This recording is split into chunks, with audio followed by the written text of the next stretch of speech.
Okay. Hello, everybody. Hello, awesome vegan people. I'm sure there's a man who needs no introduction.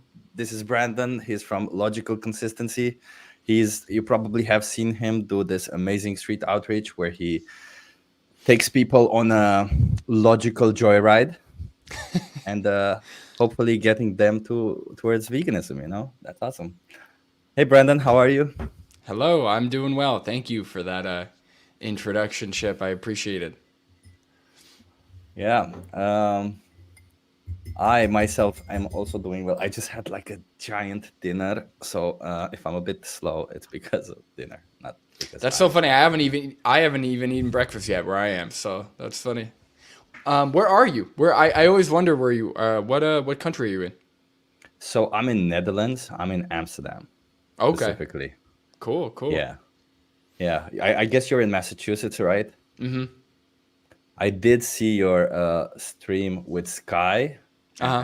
and I did write down that you're from Plymouth, Plymouth. Yeah, yeah, Plymouth. Yeah. Plymouth. Interesting, interesting. What's something cool about Plymouth that? Well, again, if you're from the Netherlands, I don't know.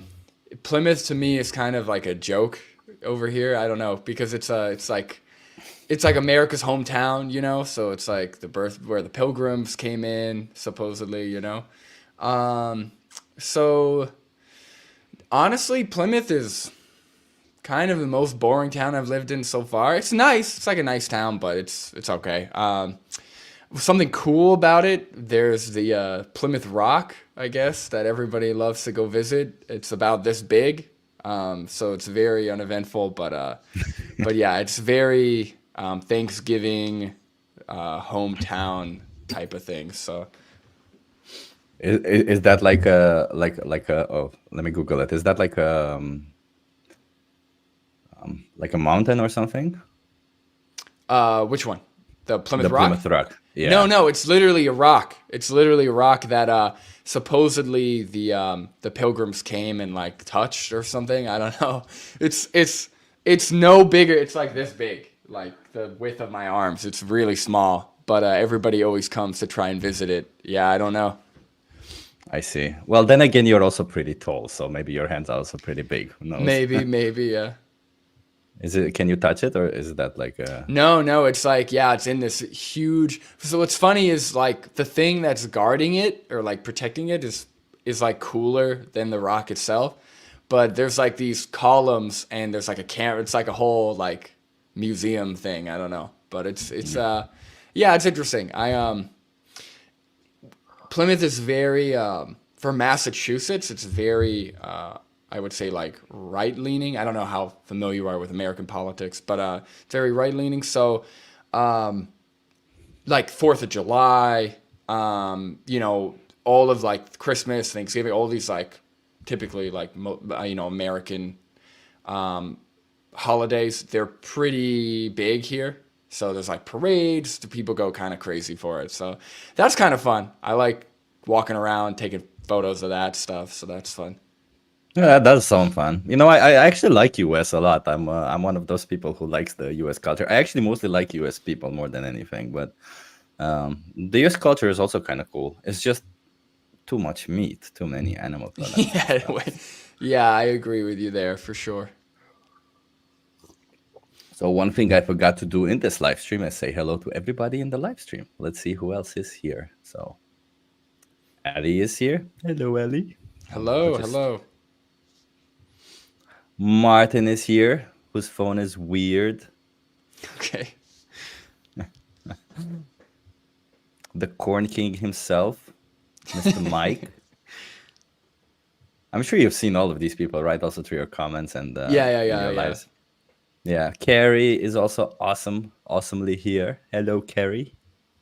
That's probably my favorite part of getting into activism is the community.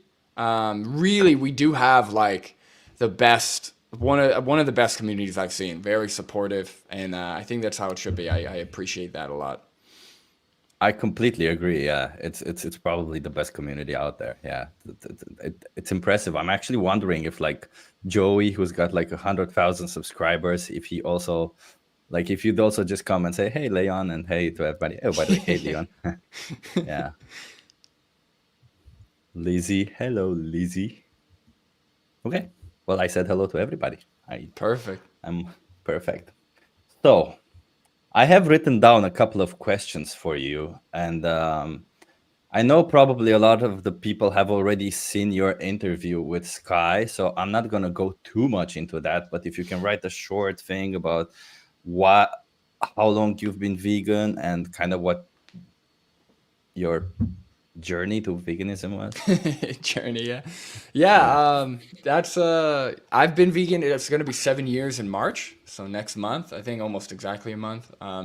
So yep, 7 years. I went vegan when I was 18, so I don't know. There's nothing. It's not like my parents prevented me from doing it earlier. That's just when it happened.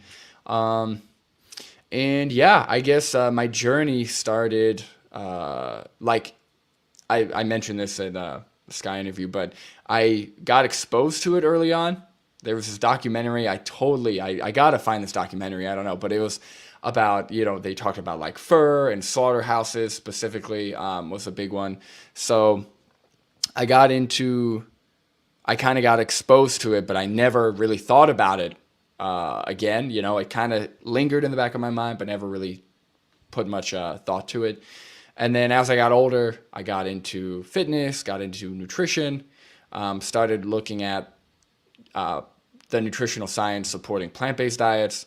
Then I found people like Gary Yourofsky, Vegan Gains, I think Yeah. Joey Carbstrong, I think, was doing stuff at that time too. And that just, yeah, that kind of set me on the vegan path, I guess. Nice. Are you doing something for your celebration in March for your 7 years? No, it's just 7 years. I mean, maybe for the 10-year one, I want to do something, especially now that I'm on YouTube, I might do like a live stream or do something cool. But for 7 years, it's the least I can do, so it's fine. What would be really cool is to find that documentary and watch it, live and Yeah, stuff. yeah. I really gotta find it. I just trying to think because I was like had to be no older than 6, so I was like 4, 5, 6 somewhere there, and it was on HBO. So I've never actually done a deep dive, but I guess I have to now. So I'll take a look. But well, okay. So I know you said you turned plant-based first, which was for health and for all these reasons, right? But No, no. So I went so so I got into nutrition, but I kept eating because I was like powerlifting, I was on my routine. So even though I was fully aware of veganism and plant-based diets, I actually didn't switch for like 6 months to a year. So I had that in the back of my mind. I was still, doing my routine, whatever. And then at some point I was like, all right, I can't, like, enough's enough. I'm not, like I kind of, I think I finished my routine. I'm like, okay, well, I'm just gonna go vegan now. So I just switched overnight, and I didn't really look back from there. was there something that clicked that said, "Oh, I gotta switch"? Like, was there maybe something you were watching or something you were listening to?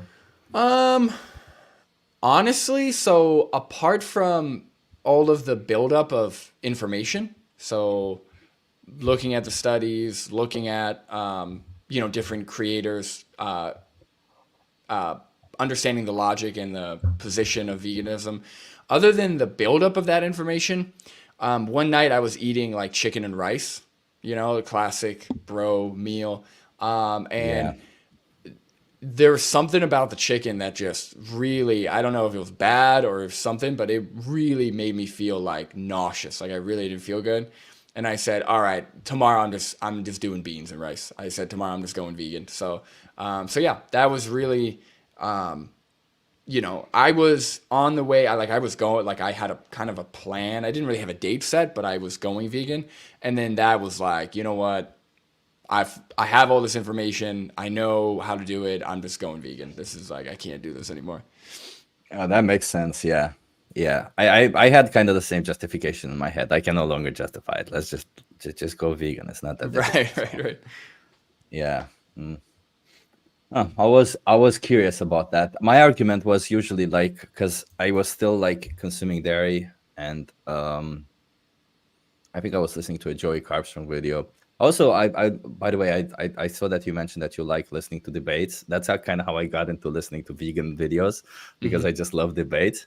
Yeah. Uh, yeah, so same as you in a sense. And at some point, Joey said, because I always thought like dairy could theoretically be ethical if you like, don't take away the babies, let the babies grow and all that.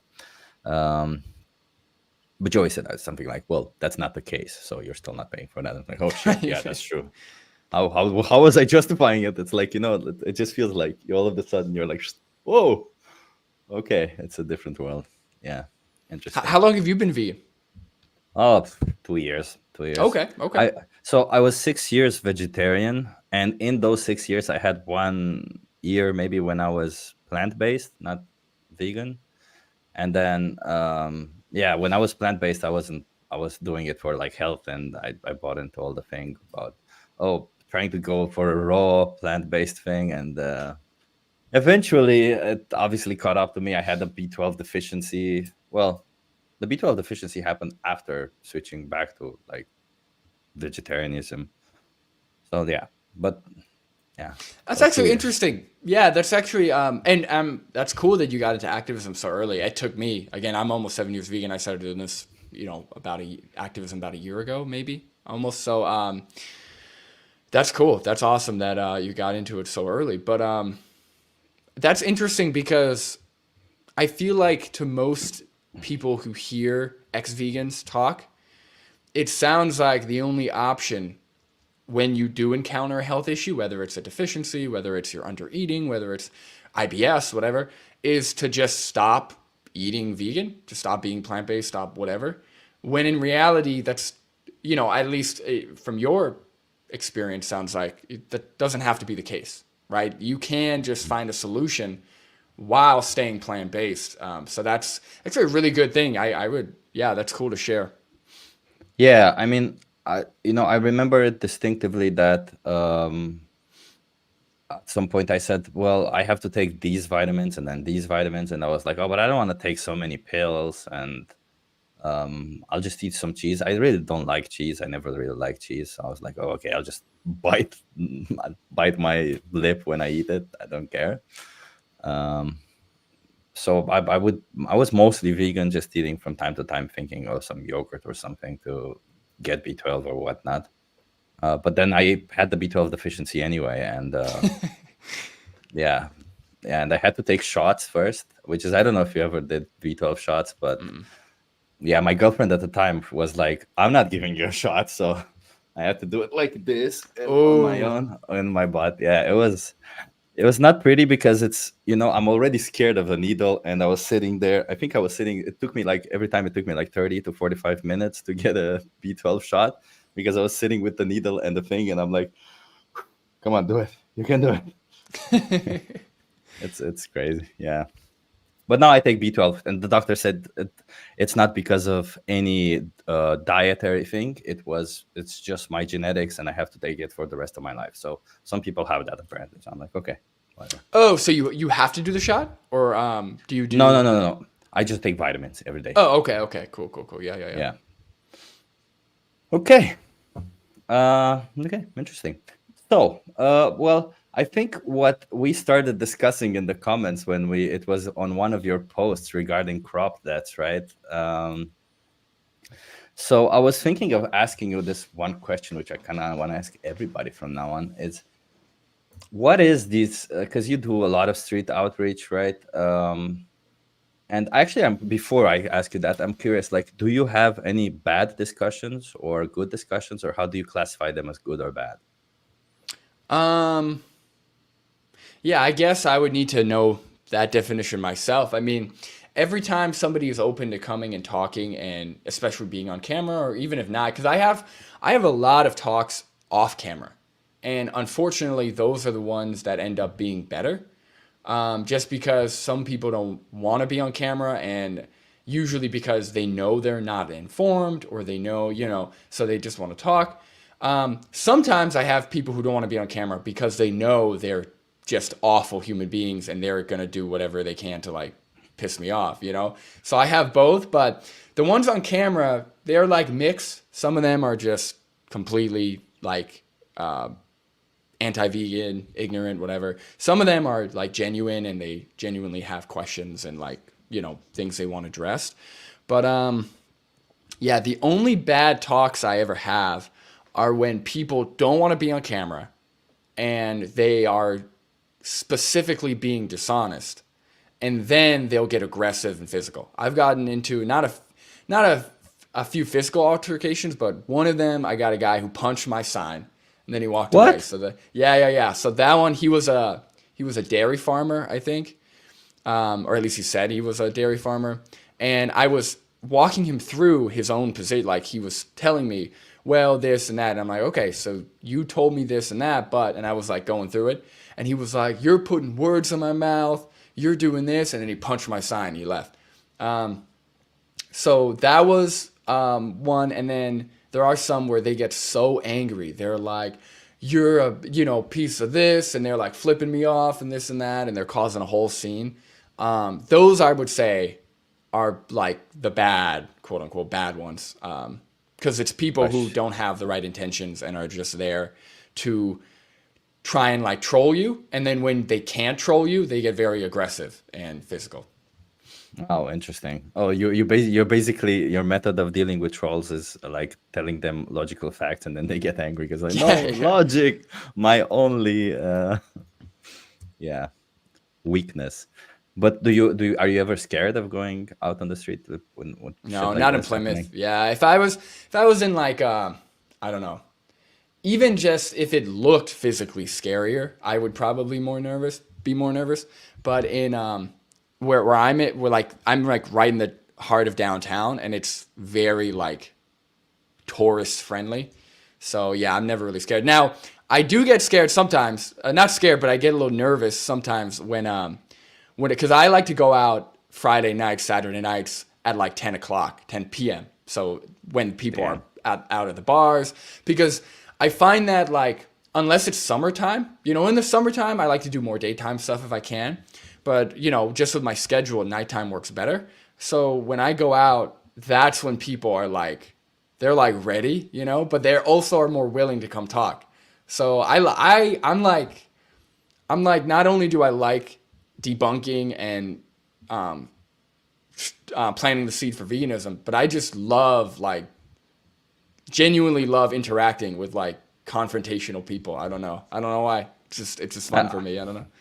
I see what you mean. You did, but you're doing it very well, by the way, on camera. That's why I ask what's a bad discussion to you, because to me, a bad discussion is when I say something stupid and it happens. And I don't know, like you just seem like you're going there and bam, all of the top of your head, you're saying something extremely logical and so well put. So I don't know. Do you ever have issues where you're like, am I going in circles? Is this person not like? Are you ever having shit like that, discussions like that?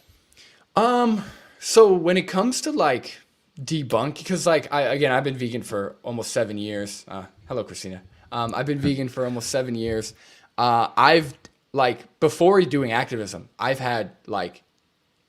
gotten so much practice in, not just with listening to debates, but also just like, because I will go through it. Like I will go through the exercise, and because I want to find the truth, right? I'm definitely not. Thank you very much. I am not somebody that just figures like learns something or hears something and just holds on to it. I'm still to this day open. If somebody had, that's why I always ask people to debate on camera or do something, because if somebody has something that will debunk veganism or will throw me on a different path, I am more than open to hearing it. I'm after the truth and what's going to be consistent to my values, not just what I like. So that I have very good practice in. I have no problem debunking arguments. What I am running into, though, which is what I don't know if you saw my community post, but I'm running into this issue of trying to actually reach people. That's what's hard, because I'm figuring out that I function a little bit differently compared to most people. I don't want to say I'm like quirky or something, but I find that for me the logic and the facts is all it took. Like all I need to know is the nutritional science there? is this logically sound for my morals, when it comes to how I want to treat people, animals, other sentient beings. That's all I need. I don't need to see animals getting abused. I don't need to see Same. footage. I don't need to see any, I don't need to feel anything, right? But Yeah. I'm finding that a lot of people, they're perfectly happy and content just living inconsistently, just doing the things that everyone else is doing, regardless if it makes sense or not. And to them, they need to feel like they need to have their emotions kind of dictate their actions, and that's what I'm struggling with. And I'm trying. I haven't been able to go out because it's been cold and snowy here, but I'm working on developing different techniques for that. So hopefully you'll see that soon. Oh, But yeah, interesting. that's Are what I'm you struggling with. interesting? Are you planning on showing them some video footage or something before talking to them or during the talk? No, I think, I mean, I definitely, I'm gonna start, especially in the summer. I'm gonna start having like a video ready. So if they do need to see it, or if they think that, or if I think that would be helpful. But really, it's trying to have them connect the dots themselves with me as a guide versus them telling me everything they disagree with veganism, and I just go through debunk their points, right? Because for me, Yeah. right, if I went up to somebody and I was like, well, what about this? And they debunked it, right? And they could provide me with sources and they could do all this, I would be like, okay, I'm sold. Like there's no better argument, this is it. But to them, it's like, okay, what about this? And I debunk it and they're like, don't care. Or okay, I'll look into it, whatever. But if they can feel why, or if they can come to that conclusion themselves that okay, what I'm contributing to is against my own values, and not just have me tell them that, I think that's going to be a lot more effective in terms of getting people to go vegan. Yeah, I'm sure it would be. Yeah, but I agree with you. I'm also the same with the logically. I don't need to see the shitty footage of how animals are treated to know that it's bad.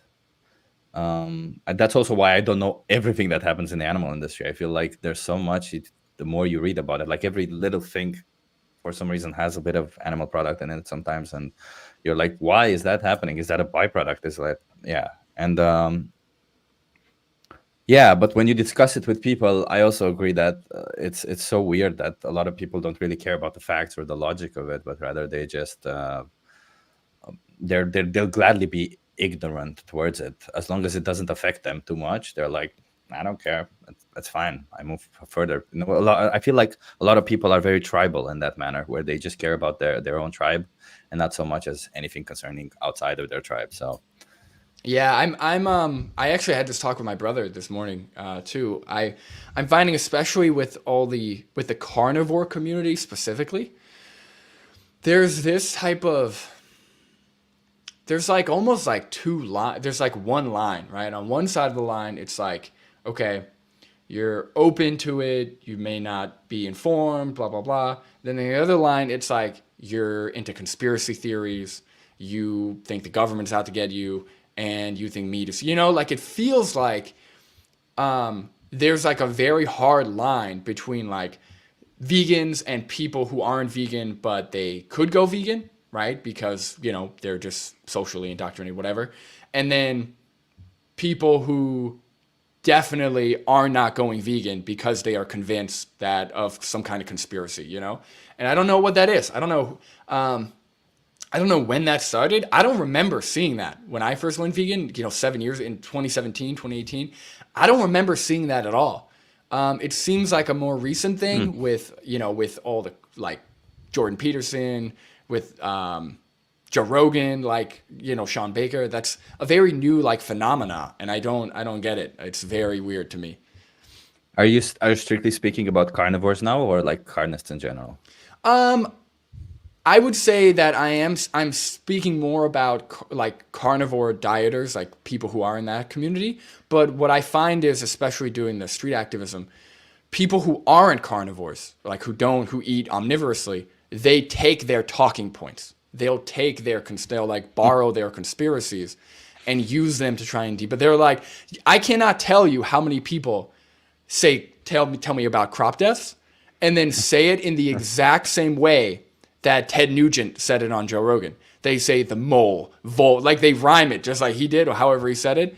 And it's like, I know where you got this from. Like they're telling me as if like, it's just funny how they'll tell you something as if they are certain this is the first time you've ever heard it. They're like, oh yeah?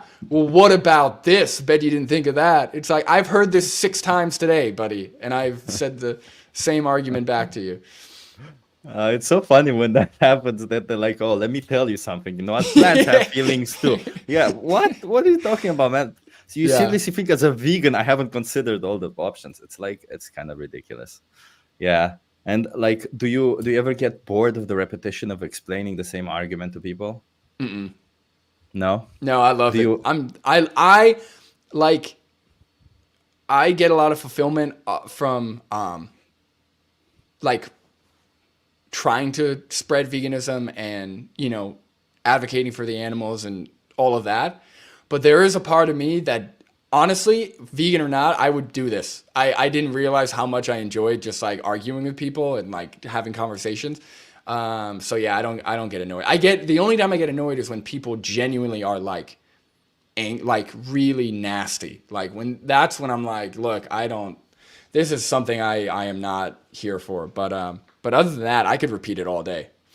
I see what you mean. Like when they attack you, you mean, or when they, or yeah, or when they're like being dishonest, or when yeah, I could, if there were like 200 people in line, I would say the same. I don't mind repeating the same thing over and over again, because if 5 of those people get it, then those are 5 new vegans. So I can't complain.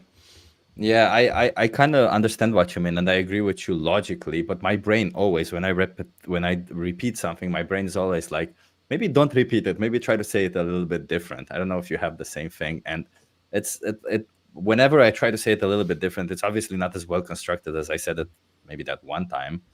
But you seem to be doing just fine, making well constructed arguments against whatever people bring up your way. So I'm kind of wondering, what's your secret to this? Do you like? Well, you said you'll keep learning, which I also kind of do. I mean, maybe you're just smarter than me. That's one.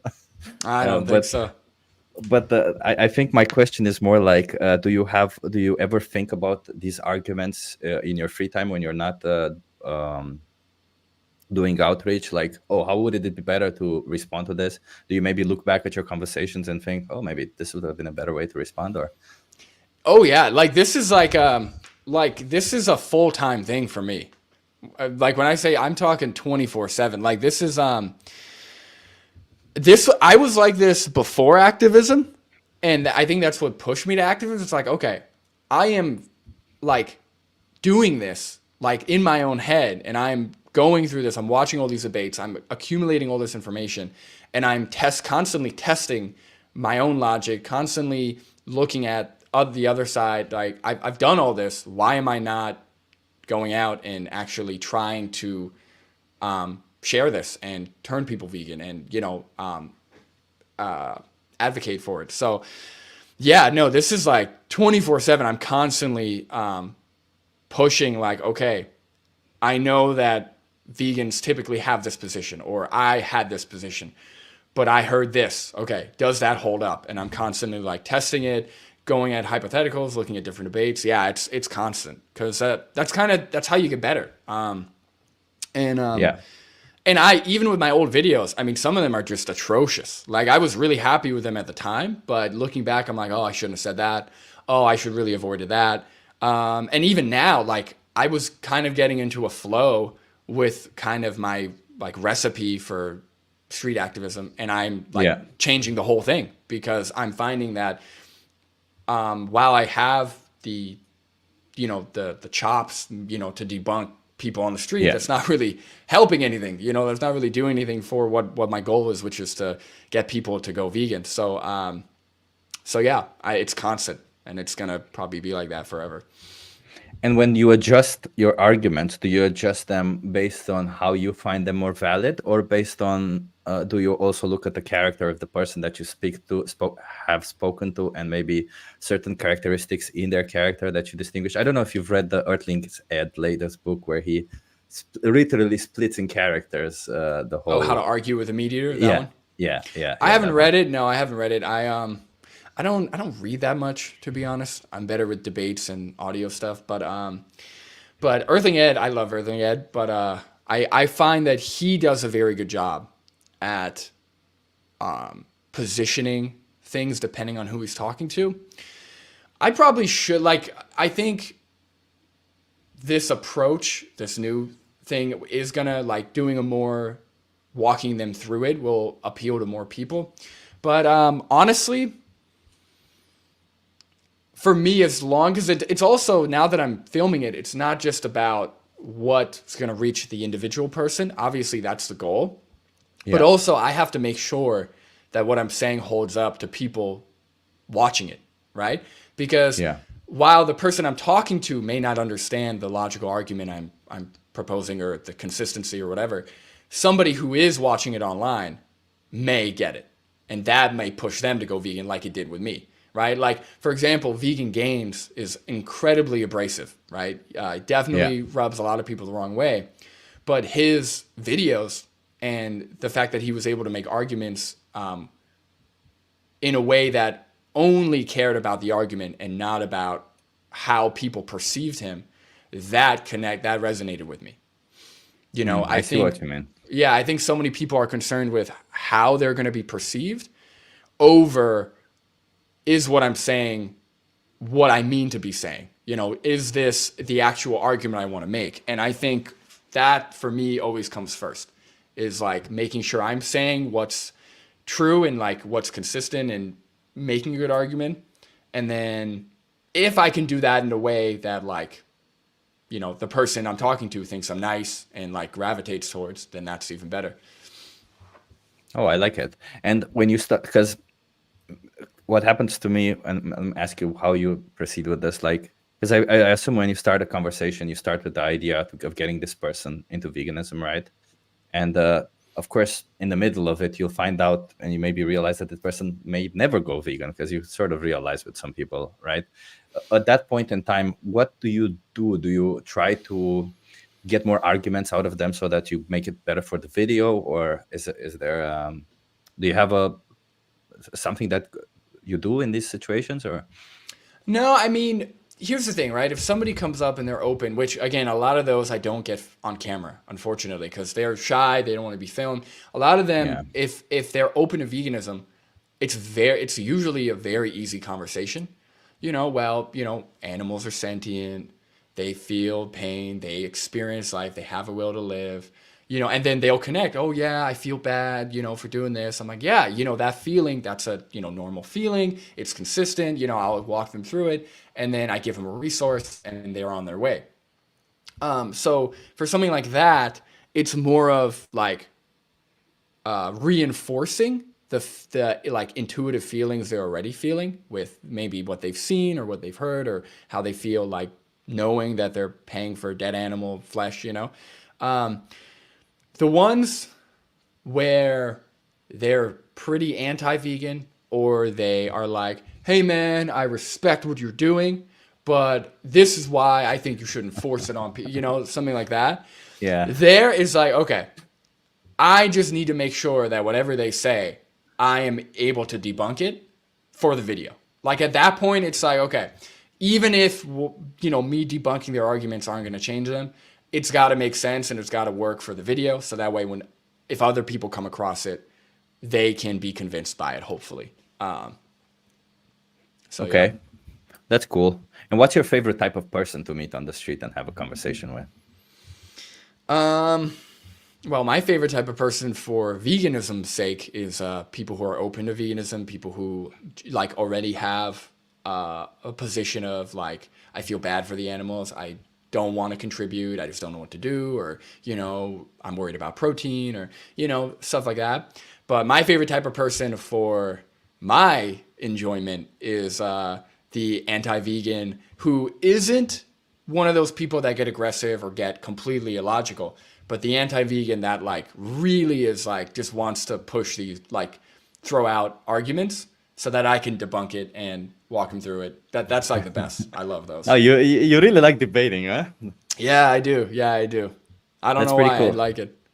Have you ever tried like because I know in debating, in order I read this one thing that in order to be the best debater you can be is you kind of have to put yourself also in the opposite in the other side of it to try and debate on that side so that you get better at debating because now you, obviously you have the arguments and the logic on your side, but debating isn't just about arguments and logic, right? There's also Mhm. some well, which arguments do you bring up? How do you steer the conversation and all that stuff? Did you ever do that or? So I've never actually done it in like practice. I've done it like mentally. Yeah, like I've gone through a thought experiment of like, okay, well, can I justify animal agriculture? You know, can I justify exploiting animals? Um, and yeah, there really is no justification. What I end up doing what ends up happening is I end up going down an existential spiral of like if I try I end up going down an existential spiral of like, well, why do I exist?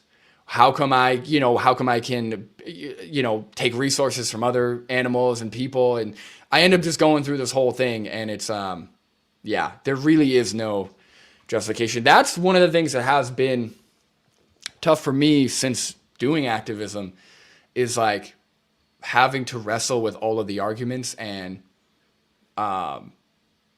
now I'm just in like you just over now I'm overthinking everything. So like I'm overthinking my existence. I'm overthinking like even, us, what humans do. Forget about exploiting animals, just what we do on the planet in general, my impact. Yeah, like Yeah, it's I yeah. get you. I have this constant thought about imagining what it's like to be a different species on this planet. You wake up and the whole planet is dominated by this other species, and you basically have no space, no rights, no anything to do anything. You're confined, and you're basically confined in the space where you're. Oh, I have to sit here, otherwise there's no way around it. So, and it's kind of fucked up with my head because we travel wherever we want in this world. This world is a symbol of freedom for us, right? We our free movement and everything, but out to animals it's completely the opposite. And yeah, Yeah. I get that. Nice, nice. I was curious but I have one question, but before we start that question, I'm gonna have to go and do a little bit. I'm gonna have to go to the bathroom. I wanted to say it in a nice way, but I don't know how to say it Sure, in a no nice way. problem. Well, let me see if I can pop up a comment. Maybe somebody would like to ask you something while I'm at the bathroom. Maybe some of these awesome people, vegetarians, are stuck in a weird place. Oh yeah, there you go. I'll be back. Yeah. No, I think that's a great point. I think vegetarians are yeah, I think it gets tricky because I've heard vegetarians say, "Well, I don't eat meat for health." A lot of them are health oriented. Um, but I think the ones that don't eat meat because of the animals, uh, yeah, I think it just takes a little bit extra research or a little bit more exposure to the dairy and egg industry. So if they're already a vegetarian because they don't believe in like eating the flesh or like killing animals, then they just need to understand that that's exactly what dairy and eggs fuel. They fuel the same thing essentially. So that's interesting. Yeah. Whew, so free. I was dancing. Yes. Uh, bathroom breaks are the best. Yay, bathroom breaks. Yes. Oh, I see some. There's an interesting question here. What about mind manipulation strategies or playing mind games with non-vegans? Have you ever tried that? Or Yeah, I don't know what that's referring to. I don't know if it's yeah, I'm not really a mind game guy or mind manipulation. I think the approach that like I've seen like what I'm doing, I have my own series of questions, but like debug your brain is very good at this. I know Yeah. Lucy Munson has like adopted this too, Oh where yeah. you're essentially having, like, I think having people give you their values, right? Because I think the problem that happens is, as vegans, we assume a lot of times that people are against animal cruelty, animal abuse, animal exploitation. People are against these things.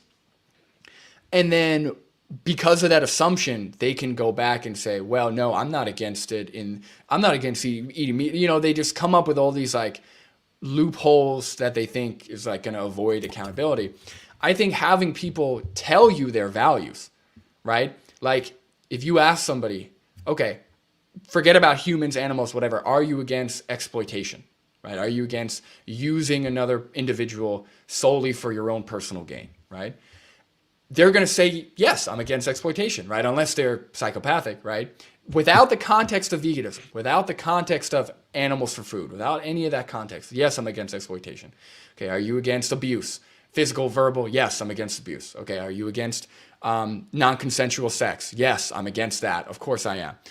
And then afterwards, if you're able to connect their values that they just told you to what happens to animals, to veganism, there is no way for them to go back on it without being like blatantly inconsistent or without sounding crazy.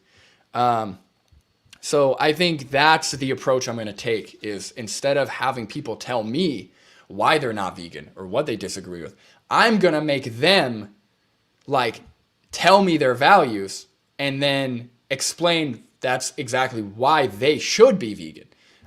So I think that's going to be a much better approach. So I'm waiting for more people. I'm waiting for warmer weather. I'm just ready. I'm ready to do a lot of activism. So And I think that's a very good strategy. I know Lucy does it. Oh my God, I need to stop playing with this. So I know Lucy does it really well. And it's some of the questions that she asks beforehand are really good because once people get to veganism, they all of a sudden they know they can't justify it by saying this because they relate it to the questions that they've been asked just before. So yeah, it's a good strategy, and I think you, with your like very logical thinking and logical way of approaching things, this may actually be a huge success.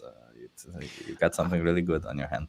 I Oh, hope sorry. so. Yeah, I think it's going to be like what I think because I still have all those arguments. So in this case, I'm going to lay it out, and then after like I essentially, you know, they tell me their values, and we get to a position where veganism is like a logical extension. It's pretty much irrefutable.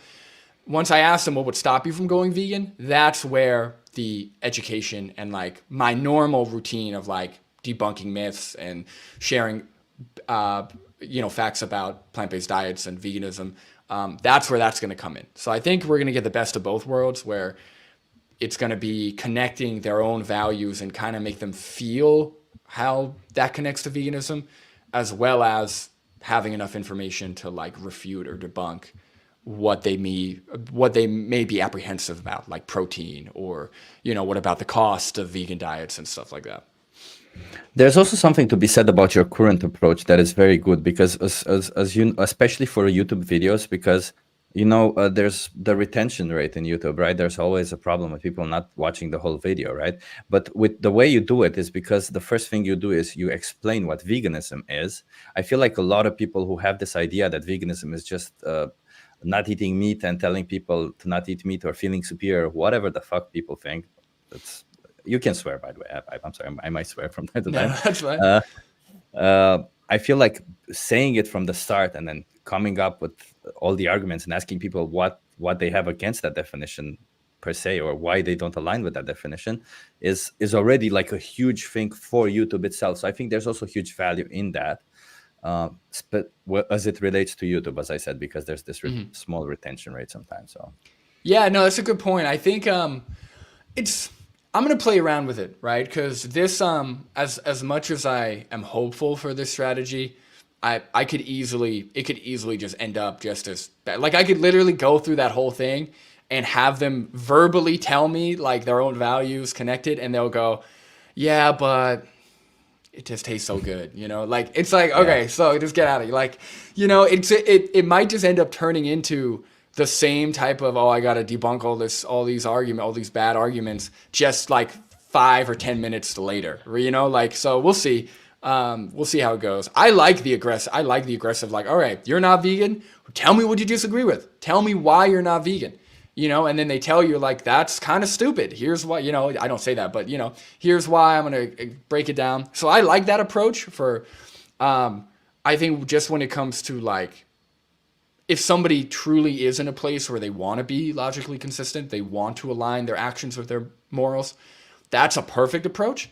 But most people, as we know, don't even think about this. They've never thought about this. They just do what everyone else is doing, regardless of whether it aligns with their values or not, or they don't even bother to look more into it. So I think that's where this approach will be better than the new approach, I think. Yeah, I see what you mean. Yeah. Yeah, and I also noticed that because you said like some people, I noticed, I think you had it in your videos, and I also had it with people talking on the street where you tell them something, you ask them a question, and the answer that they give has nothing to do with what you asked them or what you've talked so far, but they Oh go my like, God. I love meat. What the hell? Did I ask you if Yeah. you what? Oh, it's so ridiculous. Because I've been uploading older videos, but as I'm getting closer to like the more recent stuff, like Yeah.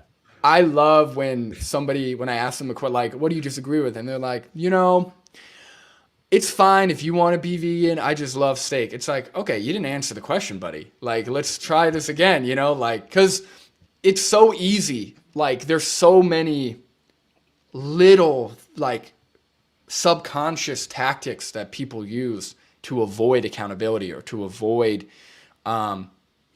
honesty. Like, and they might not even be doing it consciously, right? I can understand what they're doing because, like, I have a general knowledge of debate, and I've listened to a lot of debates, and I know different strategies of avoiding accountability and avoiding questions. But they're doing it. Like, they're doing it right there. They have no idea. And now I've got to explain, hey, you didn't answer that question. Let's try it again. Or I'll explain the definition, and I'm like, I don't even know. I don't know if this is in a video I haven't uploaded yet, but I'll explain it. And they're like, okay. And I'm like, do you know what I just said? Like, do you know what I mean? They're like, can you repeat it? I'm like, okay, so you didn't even know you didn't even retain what I said. So why are you, like, people, I swear I am saying things, they're not hearing it. And then they'll just go ahead and say their, like, silly argument. And it's like, you did not hear what I just said. Like, if you don't understand something, just say you didn't understand it, and I could repeat it in a different way or whatever you need. Yeah. Do you find anything like that annoying that they didn't listen to what you said, or that they don't clarify what they don't understand? Only when people are, only when, again, they're like intentionally dishonest or aggressive. Like, I'm fine if people don't understand, right? I'm fine if people don't get it at first, or they need clarification. What I have a problem with is when you clearly did not retain anything I just said, and then you're going to go ahead and try and argue against veganism. Or like, like I was the other night, so like I tried to do activism last Friday, and it was too cold, I guess, and nobody was really around. But I was out there for like 3 hours. And it was just, I was just like, my frustration got to a pretty high point. So I was on my way home, and on my way home is when somebody was like, vegans are killing all the bees, or like they were like, almonds are killing all the bees or something. And I like lost it on this guy. I was like, I turned around and I was like, vegans are killing all the bees. Can you tell me what percentage of the population are vegans, right? Tell me what percentage. He's like, I don't know. I'm like, you can't tell me what percentage of the population. He's like, I don't know.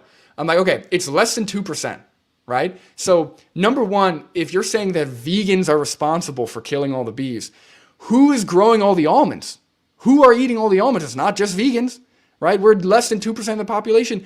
All of the other people that also eat meat are growing the almonds, right? So if there's a problem with bees dying in almond production, that's not a vegan problem. That's a production problem run by people who eat meat as well. And then also, what else? Hold on. I said also, if you have a problem with almonds and avocados, you can be vegan and not eat those. I said, I don't eat almonds and avocados. I literally don't. You don't have to do that. And he was like, I think I'm done with this conversation. I'm like, yeah, I think so. And I walked away. But yeah, that was crazy. Like some of these people, they're like just saying what they hear, right? Yeah, almonds and avocados, bees, almond. Yeah, they just hear it from Piers Morgan or Joe Rogan or whatever, and they just Yeah. say it so confidently. And the second that they actually like have a conversation, that's why. Sorry, I'm just rambling. Sorry, Chip. No, no, I no. That's awesome. just That's rambling. awesome. But Do it. That's but what yeah, we're here to like do.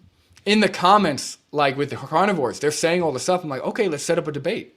And they're like, oh, no, I'm not doing that. I got better things to do. Or they're like, why don't we just debate right here in the comments? I'm like, what do you mean? Nobody debates in the comments. It's not a debate. That's just commenting back and forth. Let's have a debate. I'll live stream it. I'll video it. I'll do whatever you want. Let's actually have a debate where we can hold each other accountable. And nobody wants to do it because they know it's stupid. Yeah, yeah, that is true. It's kind of coming back to what you said with the story. It's interesting to me because you said, I remember when you said in the interview with the Sky that you, well, I watched it recently. I think it was in December, but I watched it recently to get prepared for this, and I meant I heard you say that you live close to the center of where you do activism, right? And you're within walking distance. And so when you walk back from there, you walk with a sign that says, "Why aren't you vegan?" Oh yeah, I make sure to keep the sign because you never know. Like that's why I also am a fan of signs that say vegan on it because Yeah, even for people with cars and stuff, you never know what that's going to spark. Oh, you should be vegan. They might Google vegan. They might find an Earthling Ed video that's like really good, or you never know. So yeah, I always wear the sign. that's a good approach. I'm still like, okay. I mean, I know you're tall, but like, I don't know. I would be afraid. I don't know. In US with the guns and the things, I don't know. I'd be afraid to just be wearing a vegan. Why aren't you vegan sign? Or somebody get this pissed off and walk. I don't know. I don't know. Like Look, when I'm done with my outreach, I put everything in my bag. Nobody knows what I've done. Get on my bike and bike home. But yeah, it's yeah, yeah, it's again, I'm just not I don't know. I think that if you are genuine and you're honest, I think people can understand that. Like I think that comes through, and I think I've just never been afraid or like nervous about a lot of situations that maybe most people would. I don't know. Like cuz I know that I'm being genuine. I know that I'm not hurting anybody. I'm not doing anything wrong. yeah. If somebody decides to hurt me, that is what it is. But I'm a bigger, I'm 6'2" and a half, 6'3". Like I'm a pretty big dude. Like the risk is not worth the reward. Like really you're going to try and hurt a guy just standing out here with a sign that most people probably think is like homeless, because I've got like a hoodie on. They don't know what the sign says. So you're going to like beat up what most people are going to think is like a homeless dude with a sign. Like it just, the risk is not worth the reward again with the logic. I But see what you mean. yeah, I mean, it's important. Like things that are important, I don't really care. Like, I did a whole project. So on the side, I like documentary photography. So I did a whole project. I used to live in Lowell, Massachusetts, and Lowell is definitely a rougher city. And as I started like biking to get some exercise during COVID. And as I started biking, I started like interacting with the homeless communities there, and I started interacting with the people there. And I would like get into like I was like some of these photos, I would get into like very uncomfortable situations with different groups of people, and I would go like in the middle of the woods where there were like tent communities and people living in like really rough conditions, and I would talk to them and photograph and just like and so I don't know, when I find something important and I'm like being genuine, I don't really have that fear, I don't know. Yeah, I get it. I get it. It's I have the same. I guess I guess I was spooked from my first outreach where this one guy came and was like, "Go home, go back to where you came from." Started screaming and shit in front of the Oh, camera and in public, and so I feel like I only understood from that interaction alone that when people feel bad about something, even if you're standing up for something good, if people feel bad about it, they may react in really shitty ways just because they feel bad about it. So yeah, that's kind that's of true. why I'm like, I mean, I understand the idea of walking with the sign down the street, but maybe just take it off when you get home so that people don't know where you live. I don't know. There's a Yeah, lot of yeah. crazy people out there, man, and you're doing great activism. We don't want to lose a good activist here.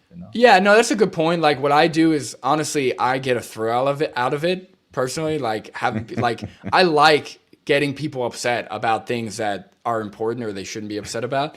But I agree. I don't advocate for anybody to do anything unnecessarily risky or like I did have like especially crossing the street with a sign, people in their cars will sometimes be like, I should have hit you, or like, you never know. Like some of these guys, they might hit, yeah, dude, like some of these guys, they might hit me with their Jesus. car. So like, better be safe. I appreciate that message, Chip. I think for Yeah. people thinking about doing activism, this is like, you don't have to be like I don't know, not a warrior, but you don't have to be like, just like going crazy. I do a little bit because I get some thrill out of it, but yeah, definitely better be safe. You could Yeah. do both for sure. And you also said you're a power lifter and tall, so yeah, I probably people walking down the street wouldn't fuck with you. Like, oh, that's cool, dude. Cool. Yeah, I used to power lift. I'm still pretty fit, but yeah, I'm definitely not the biggest dude. But again, I'm like 188, 6'3". Again, most people are not, they're not that big. Or if they are, again, I'm just a guy holding a sign. Like, I know vegans do get a lot of aggression, but I just Yeah. at that point, like, if somebody like wants to physically hurt me for holding a sign, then I mean, it is what it is. Like, No, I'm gonna do yeah. my best, but yeah. Yeah, I get it. I get it. My sister lives in North Carolina, and I did some activism there myself. I did it with AV. I don't know if you do AV or We the Free, if you already started. I know you mentioned them, but I don't know if you started already. And one of the things that well, first of all, as you mentioned, a shit ton of people were just flipping us off for showing footage of animal industry, which is like, why are you flipping us off? We're just showing you the truth. And for the first time, I heard somebody say about abortion, like you should be showing footage of abortions, not this. And did you ever do you get that kind of stuff? Yeah, no, especially because I said where I'm from is more right leaning. And Yeah, I haven't done anything with AV or any organizations yet. I want to. It's just with my schedule because I work full time. I was going to school. I just finished school, so I'm done with that. But I work full time. With my schedule, I find that like solo stuff just works better. yeah, And I prefer solo. I'm not really like a people person. I'm gonna be honest. Like I'm not really as much as I am fascinated by humans. I'm really not I prefer to just me, my fiance. I'm good. I have some like lifelong friends, but I prefer like more solo stuff. But it's good. I think especially if you're interested in getting into activism and you are a little nervous or you don't know where to start, I think going with a group is the best. yeah, And I was also going to say, I think all of the aggression especially comes in when you show them footage. Because I don't show any footage. It's just a guy holding a sign and we're talking. But when you show footage, there's something I think like emotion, like that's when people start acting out of emotions because it's so upsetting. Like it's honestly I don't know how people can see it and not care. Like it's very, very, I never watch footage. Like yeah, there's just no reason for me to, but it's very upsetting. Like it's awful. So that makes sense. But answer your question. Yeah, abortion all the time. So people will be like, well, are you also against, or are you also against abortion? Or they'll be like, well, you must be against abortion if you're this and that. It's like, well, number one, not really the same thing. And number two, you don't know my position on abortion. So why just assume, like if you want to have a conversation, sure, I could humor that for a couple minutes, but don't just come up here being like, well, you're pro-abortion, aren't you? It's like, you don't know me. You don't know my position. Get out of here.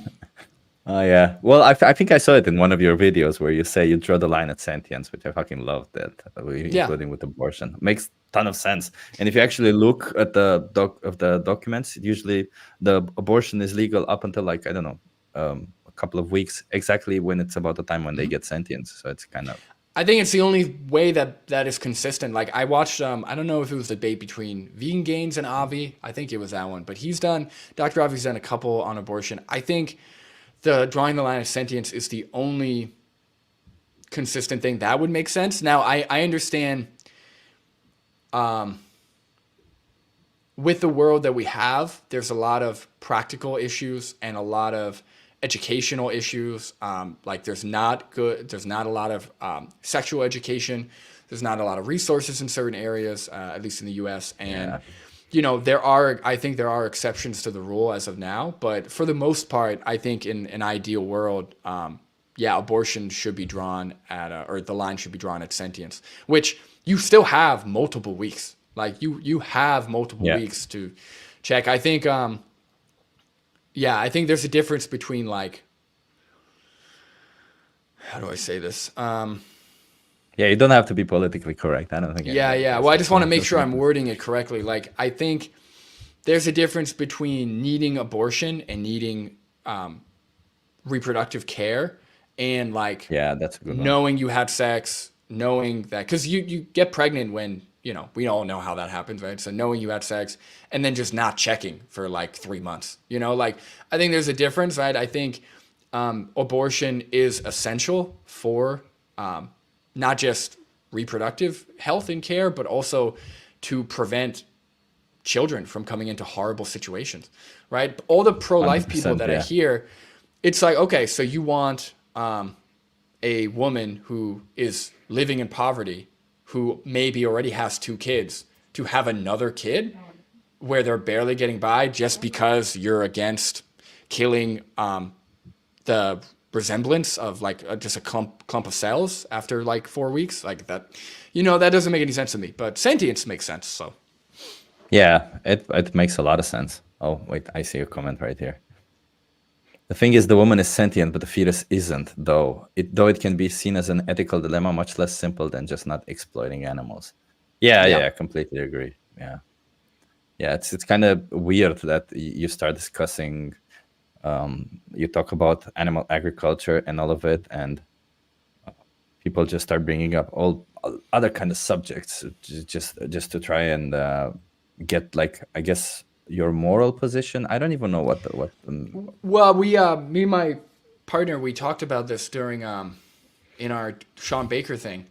The reason why I think people bring up or try and call vegans hypocrites, whether it's with abortion, whether it's with crop deaths, is because as long as we're hypocritical, they don't have to change, right? As long as in their minds we are inconsistent, we make exceptions to our rules, we have, we are doing things that we are against. As long as they think that, then they have no reason to change. They don't even have to humor what we're saying. And in terms of convincing the masses, it's a very effective thing, right? If you can convince people that, oh, this group of people are hypocrites, regardless of their individual positions or regardless of whether or not you've heard their actual arguments, then you could just disregard what they're saying. And it's really frustrating because I'll have people in my comments be like, oh, well, you're going to tell somebody in Africa that they can't eat the lion My meat or whatever. God. It's like, when did I say that? Like, I'm sorry. Did you ask me that? Or they're like, oh, you're going to tell a homeless person not to eat canned soup that has chicken. I'm like, when did I say that? Did I have that position? It's really frustrating. So you're saying right now, because I want to ask you a question, but I want to be sure that what you're saying right now is what I'm understanding, is that it doesn't matter if you're a hypocrite, because you might be a hypocrite, right? We all are to some extent hypocrites in certain areas, right?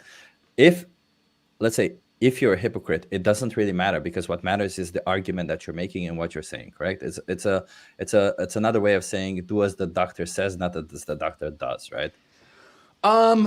Well, yeah, I would also say, like, for example, I may be hypocritical in another aspect of my life. So let's say I'm against cheating on, I'm against cheating on your partner, right? But I may Yeah. cheat on my partner, right? For example, that has nothing to do with the argument I'm making about veganism. So that's a great point. That's not what I was saying, but that's actually a great point, Chip.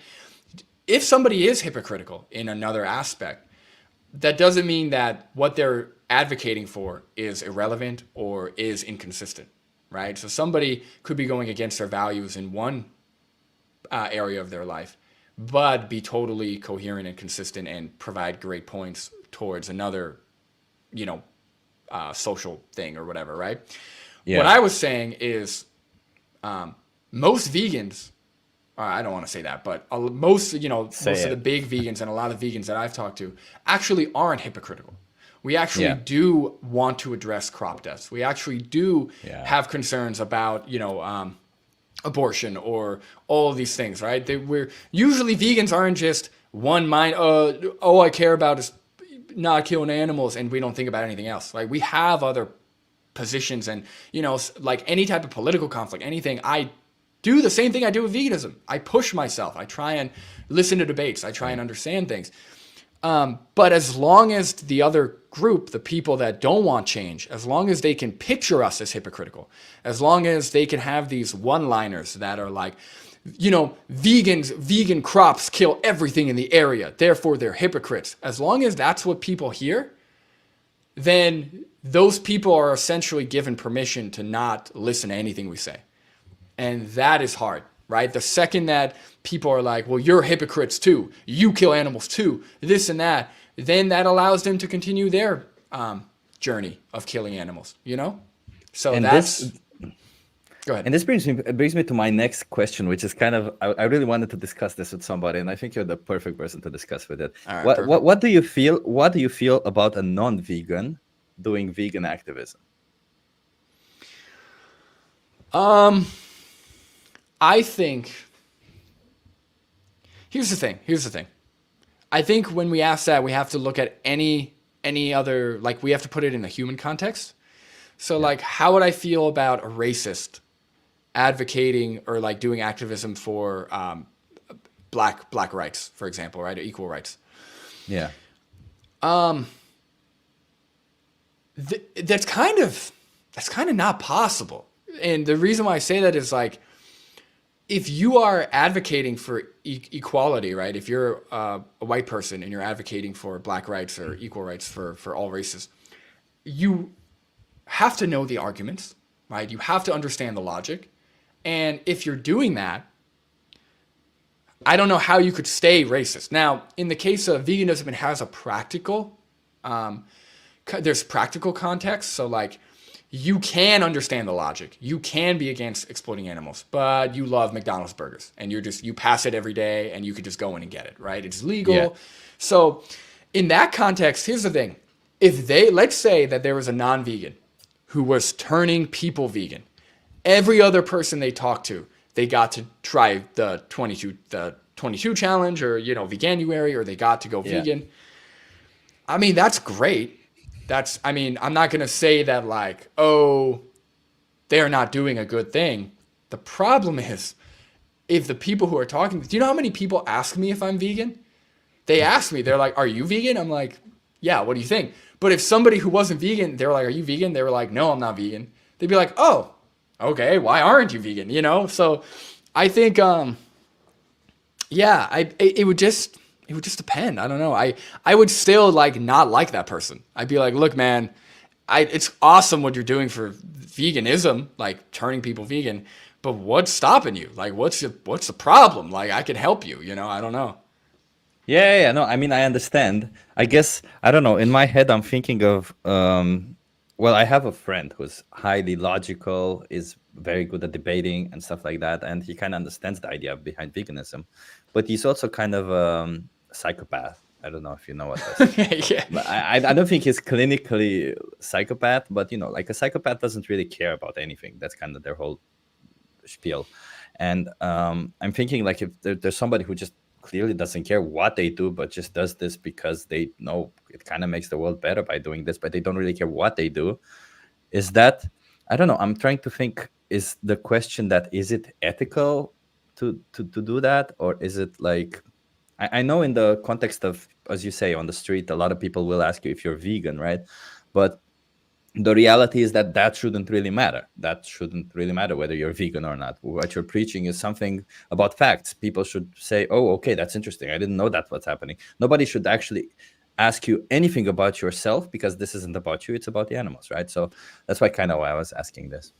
Yeah, no, it's interesting. I mean, at the end of the day, if they have like if they're debunking and they have consistent logic and they are doing a great job of advocating for the animals, um, again, in that aspect, I can't really complain or have issue with. My only thing would be like with them, like personally, they're being Yeah. inconsistent. They're going against their own values. And even if they're like if they are like psychopaths or if they're, especially if they're diagnosed, Yeah. I guess in a vegan world, obviously we know what we do in the human context of psychopaths who have no feelings and who like either carry out harm or think about carrying out harm. They're usually medicated or institutionalized or something, right? There's some kind of intervention. We don't just let psychopaths just kind of roam free. So in that context, like in a vegan world, same thing. If there was somebody who had no feelings of empathy or no ability to connect with others, whether it's humans or animals, and their way of their choices led them to carry out violence towards animals, we would medicate them or institutionalize them or jail them or fine them or do Yeah. something. So Yeah. Makes sense.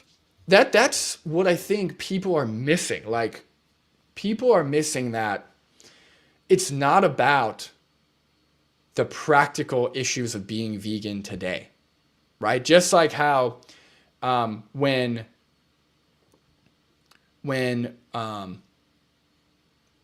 blacks and whites were not equal, when there was segregation, when there were different laws for blacks, when there were whatever it is, it's not about the economic or the practical limitations of overcoming that at that moment.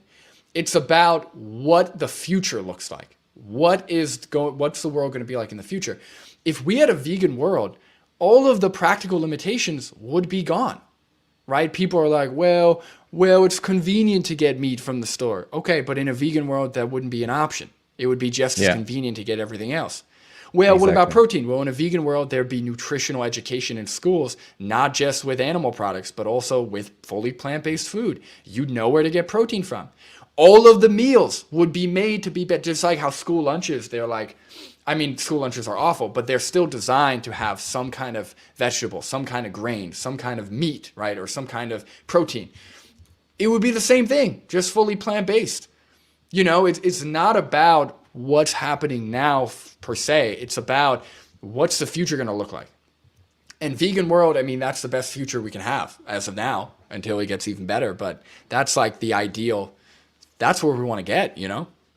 Yeah, yeah. I wrote down a question as you were saying this because it's something I wanted to ask at some point. Yeah, interesting. Yeah, I don't know if I agree with the fact that if the world would be vegan, people would be getting nutrition at school. The way I see it, the vegan world would just be like kind of the same world, but no animal products. And I mean, because there's two things here, right? Like when I think of my head about the vegan world, and actually this is the question, kind of what I wanted to ask you was, how do you envision a vegan world? But the way I see it personally is there's two sides to it, right? There's the non-vegan world transitioning to a vegan world, which will make an amazing world. But then there's also from the start a vegan world, which I don't think would be that much better than the world that it is now. I don't think people will be able to value other human beings or other life more if they haven't devalued it first or along those lines and learned how bad it is from that. Like, well, what's your take on that, or how do you see a envision a vegan world?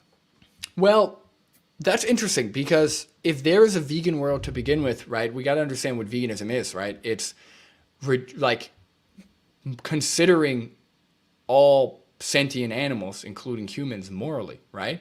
So if Yeah. we had a vegan world to start with, we wouldn't have a lot of the issues we see, right? We wouldn't have racism. We wouldn't have sexism. We wouldn't have homophobia, right? Like the logic, like of course you could have people who somehow just become homophobic, but a huge, like the root of all of these all of the discrimination and all of the hate is misinformation. It's ignorance. It's logic that doesn't hold up.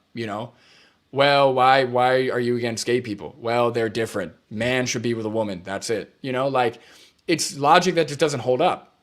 So in a vegan world where, like, if from the start, from what you were saying, like if humans never discriminated against Yeah. others based on how they look, based on their physical traits, then I think we might just be as selfish and destructive, right? We might still have our Coca-Colas, we might still have, all of the harmful things that we do to the planet, but it would be almost impossible. Like I don't see how there would still be racism, sexism, homophobia if the world was vegan to start with. I just don't. It just you look at like any of those environments, the first thing they compare them to is animals, right? You look at Nazi Germany, they compared Jewish people to other Yeah. animal rats or whatever. Whites compared blacks to packs of animals, whatever it is, right? It's always like bringing humans down to the level of an animal, which shows how little we actually view and respect other species of animals. So if you eliminated that, yeah, I think it would be But better. Oh, go ahead. but then like I'm wondering because basically my point was uh, a vegan world with us as omnivores and a vegan world with us as like herbivores, right? Because if we were herbivores to begin with, let's say that, let's put it like as a hypothetical, then I mean, maybe there would still be racism and all of this, right? It's not, all of these are not necessarily rooted in the idea of how we treat animals. I feel like they're definitely connected to, and they have a connection in our head, right? There is something there, but I'm not sure if they're necessarily related to how we treat animals, or more importantly, the fact that we commodify them, right? Because I think that's the worst part about it, right? So we could still treat people badly, but like not commodify them. I don't know. Yeah, I think what you might be referring to is like just like in our dietary, like practically, right? So if we had a vegan world, like I would call it a plant-based world, if we had a plant-based world to start with, where we just didn't eat meat, we were all herbivorous, then yeah, of course, yeah, we'd still then obviously it's just rooted in diet. But what I'm talking about is if we as humans made the connection of animals should be considered, all animals, all sentient beings should be considered morally. They should like we shouldn't discriminate based on species, sex, race, whatever. If that could somehow be built into our brains, then that's what I'm talking about is there's no way to develop those things, right? If you can make that connection, if humans in 10,000 BC made that connection, I think we'd see a very, very different type of world than what carried out. But in your But case, what? Oh, go ahead. Yeah. so I wanted to, because I think in your argument, and I agree what you're saying. Obviously, like in my herbivorous hypothetical, I don't necessarily mean that humans would use animals in any other way, right? Or let's just some way we learned we leave animals alone, they do their thing, we do our thing, in this hypothetical. But I feel like because do you think maybe this was this is another logical question to ask. Do you think that the root of racism and all of these isms are the way we treat animals, or do you think they Yes. are somewhat connected, but not necessarily one predates the other? I think apart from completely deranged and psychotic individuals, I think the root, and I don't want to look. I know intersectionalist. I don't know if that's what that Yeah. is. I have gotten a lot of heat. It's a good point. Yeah. But because I think there's a difference between talking about this and using it to advocate for animals. I think when we're talking about veganism, it should always be focused on the animals as the victims and focused on what's happening to animals. But if we're talking like philosophically, yeah, I do think the root of all of our discrimination is lack of critical thinking and how Agree. we like treat animals. I've said this in a video before, but I truly do think it's a bottom up issue, right? Because what we're doing now is we are taking, let's say, the most oppressive group, right? I'm not saying all white people are bad, but let's say we take white men, right? So what we're doing now is throughout history, white men have essentially oppressed women, people of color, animals, whatever, right? We're taking that and we're saying, look, we have to give these people more rights. We have to give women more rights. We have to give, we're kind of going from the top down. We're like trying to correct it. But I truly think it's a bottom up issue. If we can teach kids, right? If kids were taught okay, animals are no different morally to humans, right? And you should not hurt an animal just like you shouldn't hurt a human. We're all equal. There should be no discrimination.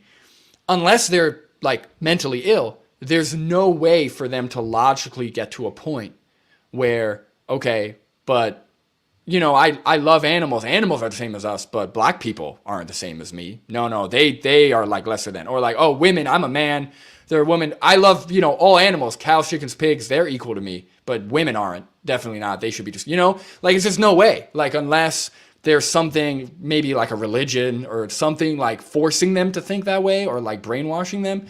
If you teach veganism as the base, as like the root, I just can't see how we I can guess progress to like Nazi Germany. I guess the way I see it in my head, like maybe the question I'm asking is if you never ever questioned whether an animal can become modified or whether you have this in your ingrained history to begin with, then maybe you still have issues with other people. Like I don't know, does this mean because does this imply that any omnivorous animal is living at peace with any other omnivorous animal?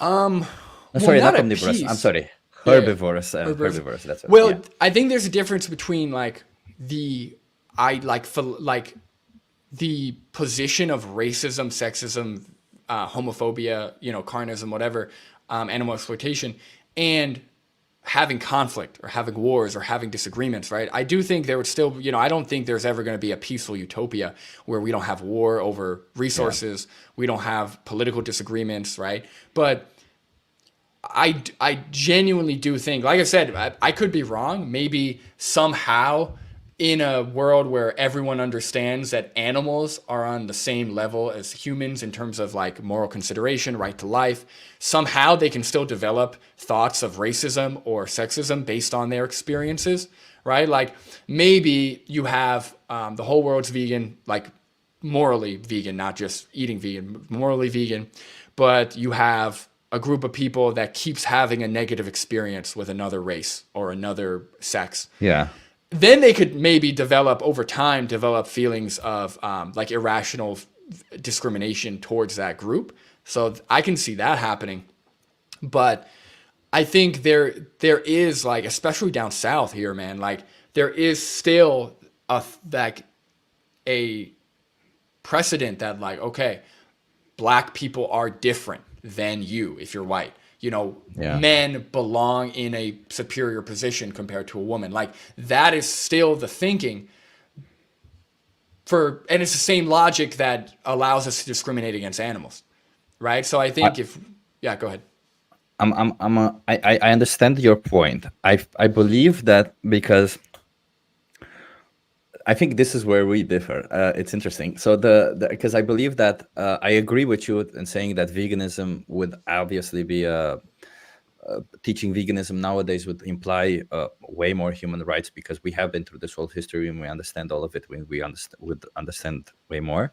But I believe that the root of including exploitation of animals and the root of racism, they're the same root. They both branch out from the same thing. I think it's just as people, I think biologically we're made not to trust people who look different than us, maybe, or individuals who look slightly different than us. Who knows? It's a evolutionary thing. That's kind of how I see it. And in that sense, that's kind of what drives us to our thoughts instantly of being, oh, whether it's this thing or this thing. And everything is just perpetuated by of course, the stereotypes that society has created, like, oh, animals, they're okay to be killed. Oh, black people are inferior, or all of these things that society at some point created, so that when we get this feeling, we can justify it and we can say, oh, it's okay that we feel this way, that we do this to them, right? That's kind of how I see it. Yeah, I mean, to your point, I do think that a world where we have gone through the rabbit hole of discriminating, of oppressing, I think that world is ultimately going to be longer lasting and better.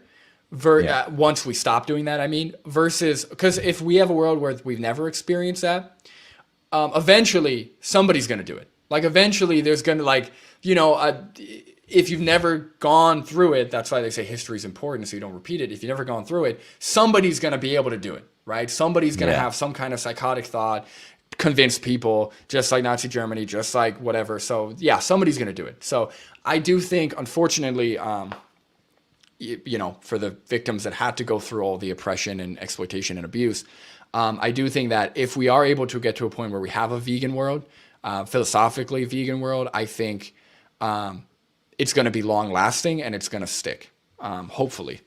But you always have oppositions. You always have, whether it's because of religion, whether it's because of, again, just bias because you want to keep eating meat or whatever. But we'll see.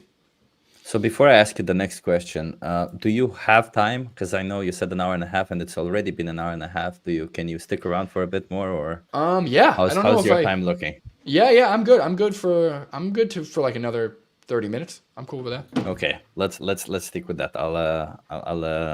I'll try to capsize. So going further, because I want to leave this topic and go further, and based on the same idea.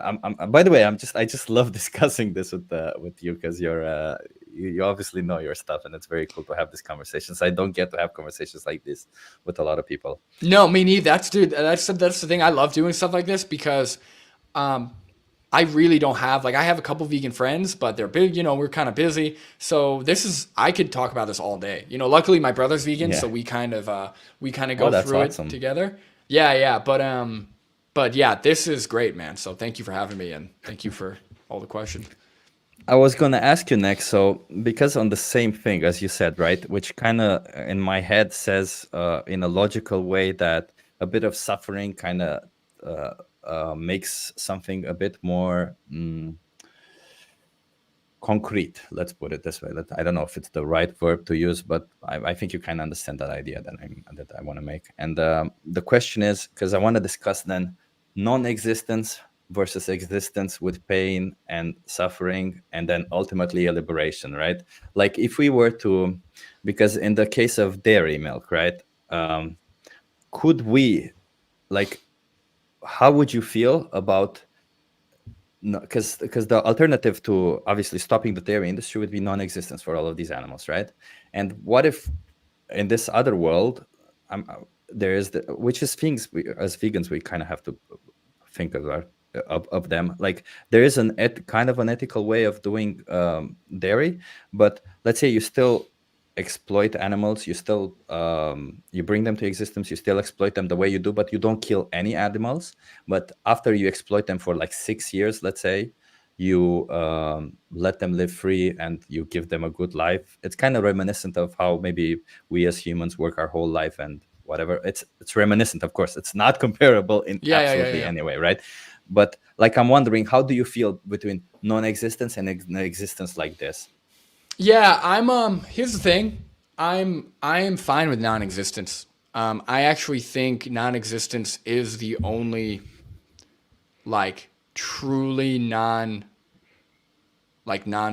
solution, or apart from obviously being given full freedom. Like I think if I'm brought into existence, then obviously I'm gonna have a lot of issues with a lot of things. I'm gonna want freedom. I'm gonna want rights. I'm gonna want certain things. But if I was never born, I would never know, right? I would, Yeah. presumably obviously I'd have no knowledge of any of this, right? So for me, I like living. I like my life now that I'm here, but there is also tremendous amounts of suffering and abuse and horrible circumstances. And I'm fortunate enough to have, compared to people I know, have one of the better lives. But a lot of people that I know have had suicidal tendencies. They've had a lot of horrible things that have led them to dislike their life and dislike living at times more than appreciate it. So even for humans in today's day and age, and even if you're born into the, let's say, the least oppressed group, maybe if you're a white man, for example, even in that context, there's still so much suffering and so much pain and so much you have to deal with that. Yeah, I understand. A lot of people who have the anti-natalist approach. I think that makes Oh a yeah, lot that of was sense. yeah, that was a question from CDA actually. Are you an anti? I am not an antinatalist in terms of like, I don't know if antinatalism is like, it's a moral position of like thinking it's morally obligatory to not reproduce or something like that. I don't think that's the case. I'm on the fence. I'm always back and forth with whether or not I want to have a kid or I should have a kid, or, at the end of the day, I think having a child is mostly rooted in personal gain. And like, I want to say, like, I know people always say that having a kid is selfless. I don't buy that. I think people have kids for selfish reasons, whether it's to have somebody to take care of, whether it's for enjoyment, whether it's for whatever. But if you're able to if you're in a position to where you could have a child and that child is free and they're taken care of and you know that you're doing the best you can for them, then most likely that child is going to end up enjoying their life and having a good life. So I think that's fine. But I don't think it's obligatory to have kids. Definitely not. I think probably most people into their situation shouldn't have kids. I think if you're going to have a kid, you better make sure your mental health is in check for sure and you're financially stable. If mine wasn't, I would not even, no way would I even have a kid. Would I even consider it? So, but yeah, no, I'm not an antinatalist. I don't think, at least as of now. But I'm open. If somebody wants to debate, I'm open to it. Go. But in this context of also the question that I asked you, and it's kind of related to antinatalism also, right? Because in this context, if you imagine a being that would somehow live all the lives that all of the humans live, and if that being, you were to ask them, what is better? Because that's kind of what I was going with my question. What do you think is better? Non-existence versus existence with some pain, but then let's say pain and suffering, but also so good. And also in the same regards, right? Like, let's say these animals are exploited for 6 years, but then they get 14 years of living nicely, right? And in their own paradise, whatever that paradise is for animals. I mean, I guess the question is, well, one, how do you quantify what is good and what isn't, like, right? Suffering versus worth living. And I guess kind of that's also the argument for natalism, right? Because even if you do bring a child into this world, that child will also be subjected to some form of suffering. And even if you, socially speaking, that child will still have a good life, they will still suffer because maybe they're not accepted. Society's shit, who knows, Yeah, there's always something. Yeah, That's the thing. Existence yeah. is always a duality, right? Or Yeah. a push and pull. Yeah.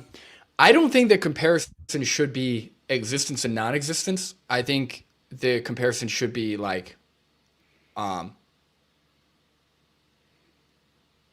it should be like a ratio of like 80% well-being, 20% suffering, and vice versa. The problem is non-existence is kind of the neutral position. Like, non-existence isn't like, when we're talking about animals, we're like, in the context of animals, we're breeding them into existence. In the context of humans, we're breeding with each other and bringing people into existence. That's an action, right? Non-existence is an inaction. And whenever there's an inaction, that's like the neutral position, is not acting, right? Not making a decision, or not, so when it comes to non-existence, I don't think we can say what's better. Like, because if you're not existing, you have no comparison. You have no context. You have nothing to measure up. I can't tell you if not existing is better than existing because I've never understood non-existence. I've never felt non-existence. I've never, I don't remember what I was, when I was a sperm in my dad's balls, I don't remember that, like, that's the thing is, I think when it comes to animals, the problem is, right, even though your scenario of, okay, we breed them, we impregnate them for their milk, their babies get to live, they all get to live 6 years after, then they go on their way. I don't think we can set a precedent that, like, that in that context, we're setting a precedent that it's okay, it's morally fine to breed sentient beings into existence solely for our gain. I just don't think that's going to be a good precedent, because if you look at it in the human context, like, let's say I bred a child, right? Let's say I bred a child into existence, my own child. So it's not even forcing other people to breed. I bred my own child into existence because I wanted to exploit them for 6 years, right? I would sell them into prostitution, or I would sell their hair or whatever. I'd make money off them for 6 years, and then I let them like be free, Yeah. and then I stop. Nobody would ever accept that, even if that child, after 20 years of living, would say, you know what, I'm glad I was born. I'm glad I lived. Even though the first 6 years was hell, I'm glad I lived. Nobody would accept that as a precedent, right? We don't accept like a standard of, okay, even though the individuals might say existing is better, or they're thankful for their existence, it's okay to treat them however you want for the first 10 years of their life, right? Nobody would accept that, and I don't think they should. I think we should always strive for higher percentages of well-being, if we're going to bring individuals into existence. I love what you said there, because you're right. This is an inaction, right? And non-existence is an inaction, right? There's never a choice, as you put, between non-existence and existence. Actually, kind of makes me think a bit deeper into all of this. So that means that, theoretically speaking, like morally or ethically, there's no ethics or morals, because it's a non-action, right? So there's no way of saying if it's more ethical to not bring them into existence versus to bring them into existence. All we can do is say that it's unethical to bring them into existence, and do what we do to them, right? Yeah, that's what I would say. I would say that because it's tough, because I think when it comes to debating like what's more, at least with our own species, right? What's moral when it comes to reproduction?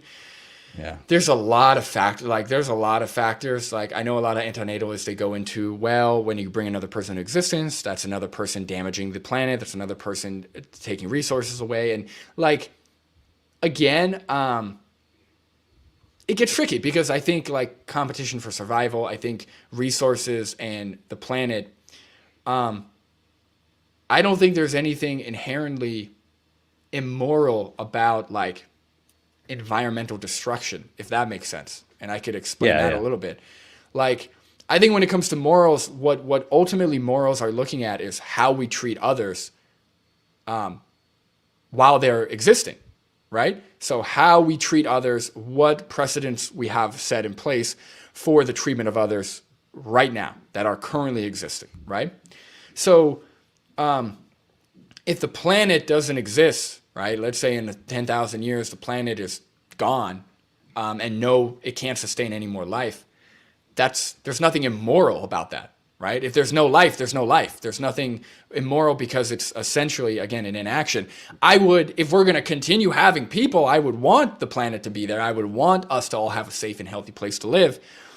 But just having no life somewhere is neither moral or immoral. I would say it's neutral. Okay, and by that logic, I'm going to go to that next thing, and I think this is the final. I don't know, hard questions, I guess.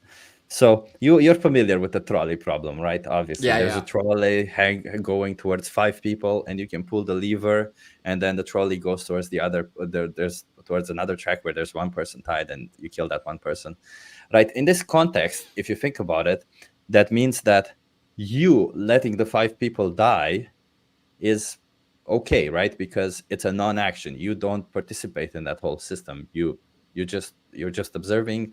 You're right. You're not pulling the lever. Whereas when you're pulling the lever, you're actually doing something immoral, because you're killing one person that wouldn't otherwise die, right? Or what's your take on the trolley problem? I guess that's kind of. Yeah. The trolley problem is a little bit different, because you have additional knowledge. So like, for example, if we knew,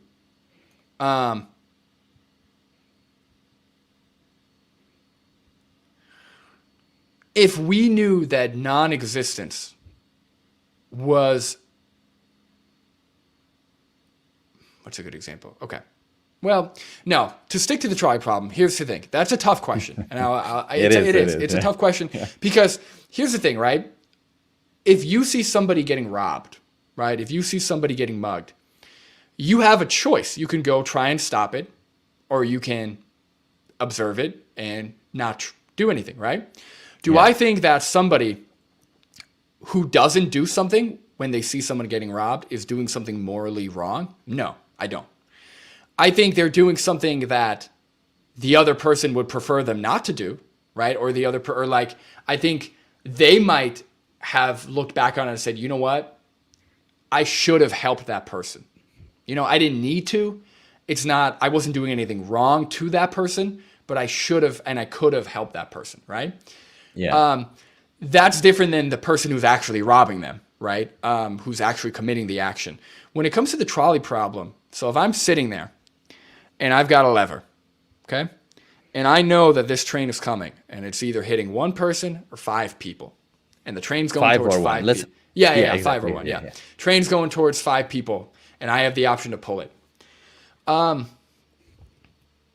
think at that point, I would have to go to just a numbers thing.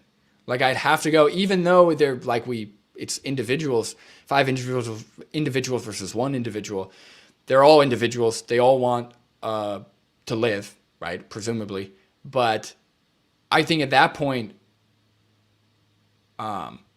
just from a numbers thing, I don't want to see more people die than less. Like if I had a choice, like if I could choose, okay, a new war is happening.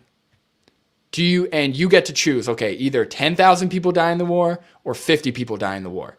I'd say, yeah, let's have 50 people die in the war. Okay, but you're choosing one or the other. I'm like, yeah, but if people are going to die anyway, I'm going to choose the lesser amount. Same thing with anything else. I would almost always choose less suffering or less death versus more if someone's got to die, anyway. So I pull the lever. Yeah. I would ask you, okay, I'm just going to ask you this one, a continuation to this. Okay, so what if there were 4 people on this other track versus 5 on this one, right? It's still a numbers game. You would still pull the lever in this case, right?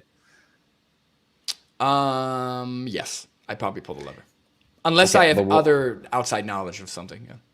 Let's say those 4 people that you could otherwise kill would be old people. They would have 10 years each to live at most, right?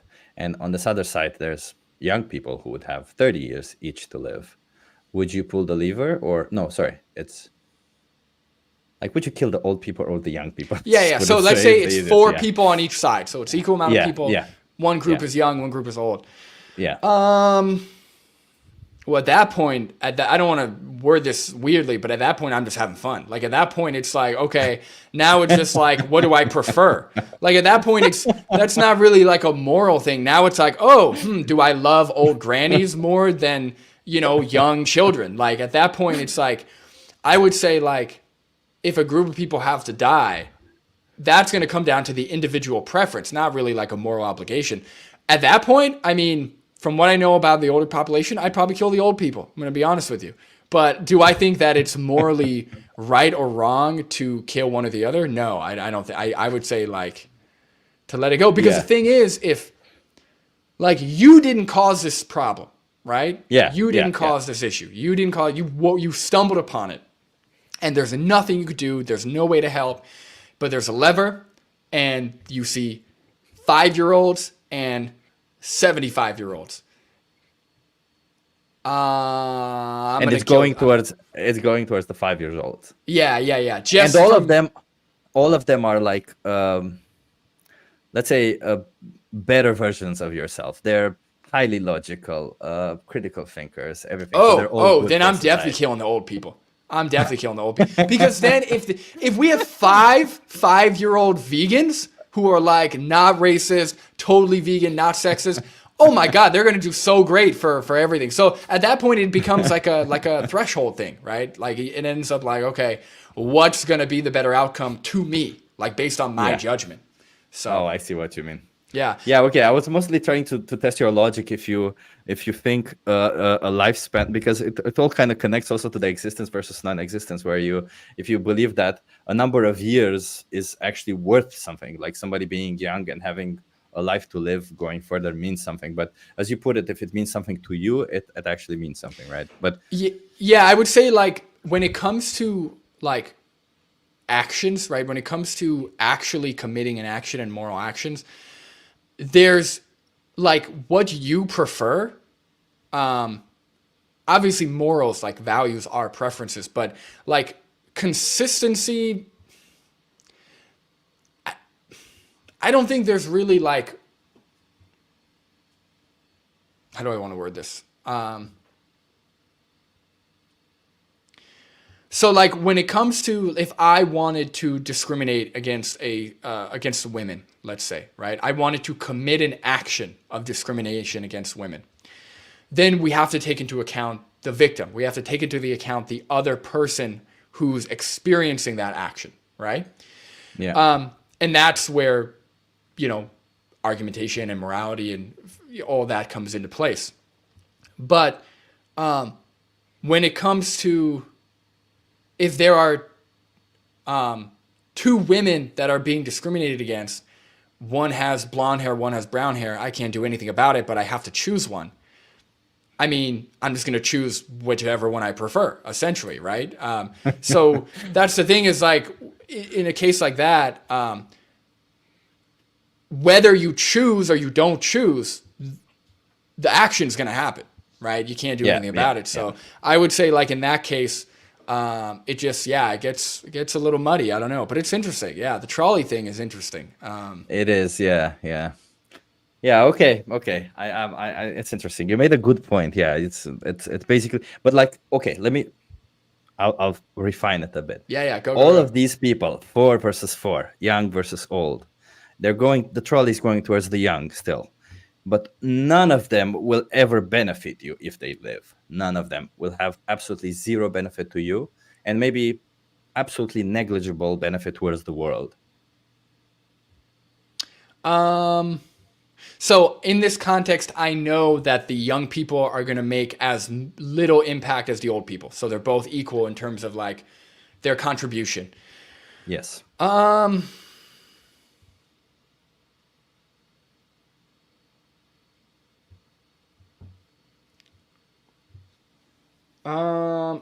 Honestly, like okay.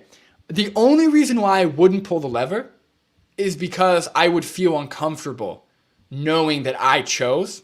You know, like Yeah. it's like if a villain set up this contraption, then I know okay, the villain chose the young people. I couldn't do anything about it. I didn't choose. But yeah, I guess if both, but I don't know. I still have a preference. Like if it was like okay, I got to choose one, I might just kill the old people. Again, I don't know. You just at that point, both of them, there, 4 people are gonna die no matter what. 4 people have less to live. The other ones have longer to live. They might enjoy their life. I don't know. That's the thing. I don't think it's like a question you can definitively answer unless Yeah, you're it's not. like there. You know, it's tough. But I would say morally, I think if we're talking morally, there's no obligation to pull the lever. I think whether Yeah. you pull it or you don't, I think you're fine. Yeah, and I'm with you on this one. I don't think first of all I don't know if I would also pull the lever. First of all, second, I don't think there's a right answer to this, right? It's just solely about I was kind of aiming towards seeing how you would think this through, and it was awesome hearing your thought pattern. But yeah, that's it. That's cool. That's cool. That's cool. Yeah, it's interesting. It's very, I very have interesting. I think we have 10 more minutes, and I have not asked you a lot of these questions that I wrote down here because we got into this whole philosophical arguments, which I loved, by the way. I loved. Me too. You know, I could do this all day. So that's the thing. I wish I had time. Like that. Like if I could do activism full time, like that's I want to. Or if I could even like, because I've been looking for like vegan jobs too, just like jobs for vegan companies. Like I want to have as much time. I can do this all day. I love this. Yeah, same. What do you do, by the way, as a job? Because I don't remember. I just work If you remote. want, if you want to share, if you want to share. Yeah, I just work remote. I just do like customer service remote. Oh, nice. Oh, makes sense. That's why you're so good at talking and all that stuff. Not Yeah, I've got a everything lot of clicks. patience. Yeah, I listen to all types of stuff all day. So Yeah. That's cool. That's cool. what about you? If you, Well, I was a software engineer oh, cool. for a long time, and now I'm doing nothing. I'm just living off of my savings. Oh, I mean, I, that's awesome. You can't beat that, right? That's cool.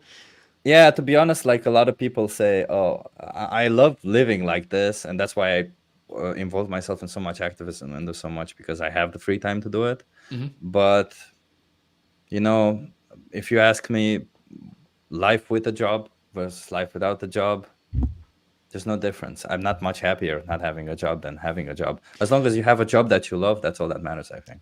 I was gonna say it's so funny how like we all have complaints. Like I have so many things that I want to change. If those things change tomorrow, guess what?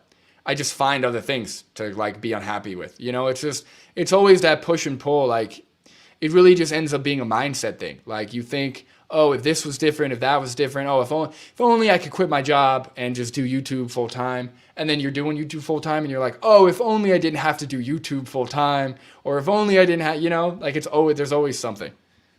I think there is something to be said, like as you said, like if only I would be doing YouTube full time, and you like that, and you said it, and then there's something on top of that that they're like, oh, if only maybe making videos would be easier. Oh, if only editing would be easier. There's always a little bit of something, and I don't know. Maybe it's just the way our minds is, but at some point, I don't know if it ever becomes just normal, and if it does, I think it's we don't like it. I think Yeah, we no, no, no. search for. Anytime I've ever gotten to a point of like absolute like I was satisfied.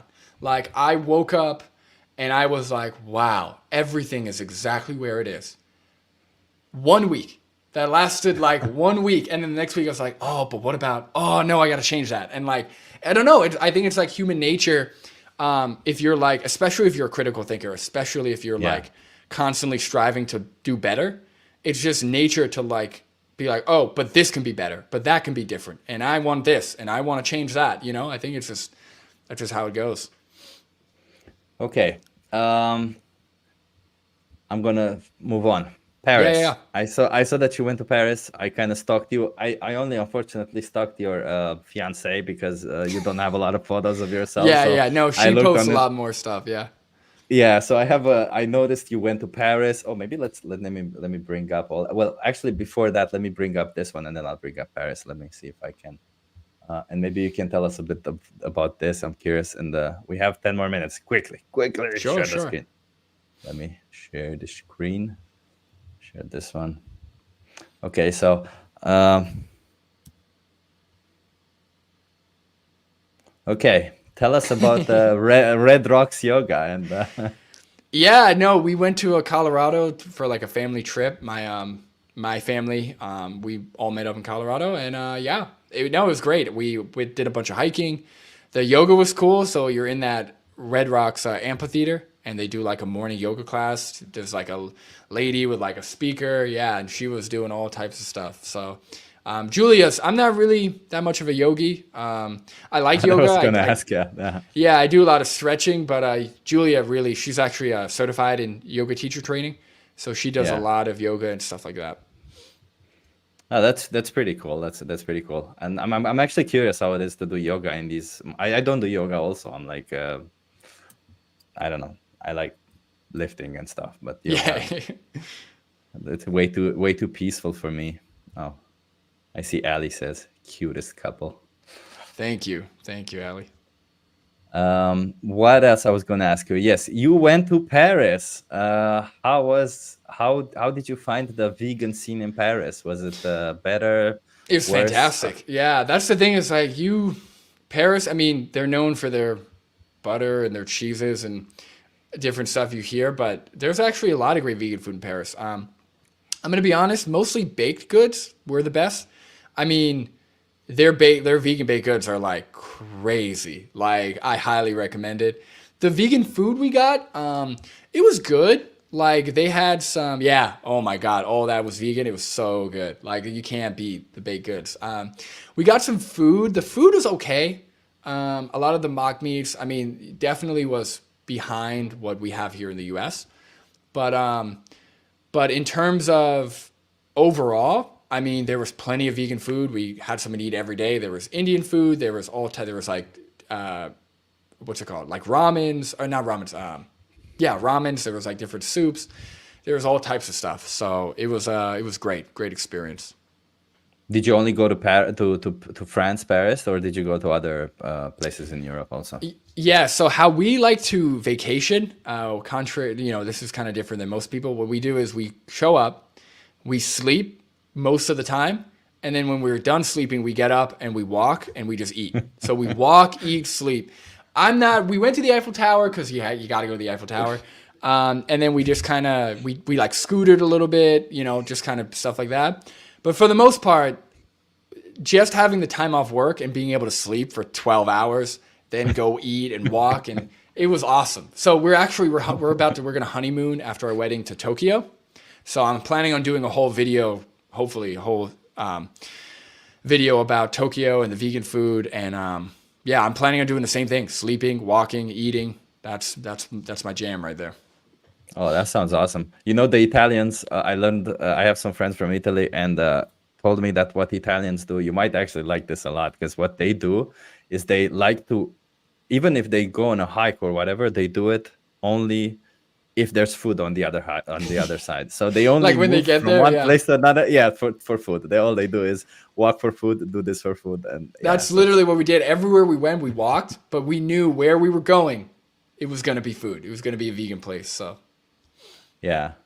I mean, yeah, you know, like awesome. That's awesome. If you're ever in Amsterdam, man, I think the vegan scene is better in Amsterdam than oh, Paris, I'll if you let you ask know me. if we ever go to Amsterdam. You'll be the first person, Chip. Yeah, yeah, that's um yeah, I mean, I guess I have a couple more questions because you said, but I don't want to take too much of your time. I know you have your thing going. I'm sorry for the chat if we haven't interacted with you too much. Is Yeah, if there there's something anything, you? oh, go Yeah, ahead. go on. Sorry. No, I was gonna say if we wanna look at some of the comments or something, I'm cool with that. But what were you gonna ask? No, I mean, I was gonna ask you if you're. How are you? I forgot my question. I'm sorry. But I'm what I 36, you do know. want to say is I appreciate you having me on here, Chip. And Yeah, I'm definitely I like seeing your videos. I watch them all, if not all, most of them.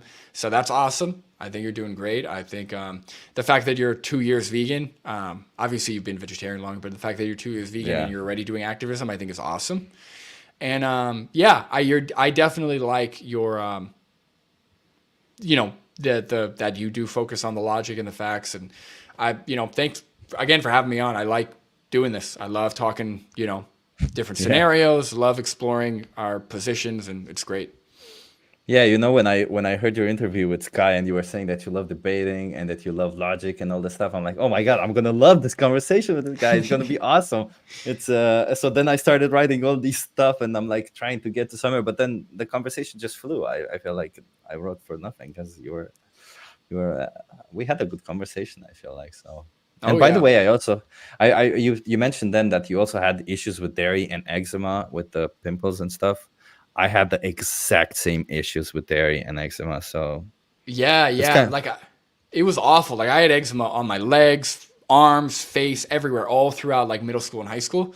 And then the second I went vegan, not the second, but a little after going vegan, I didn't have to take my ointment. I didn't have to do anything. The flare ups just stopped. So yeah. I mean, I bought into the dairy industry who said like, oh, if you eat what do you call it, kefir every day, you're gonna be fine. Started drinking kefir every day. After a month, I started getting pimples on my head, like at like 30 something. I'm like, I never got pimples before. What the fuck is this? yeah, that's Yeah, crazy.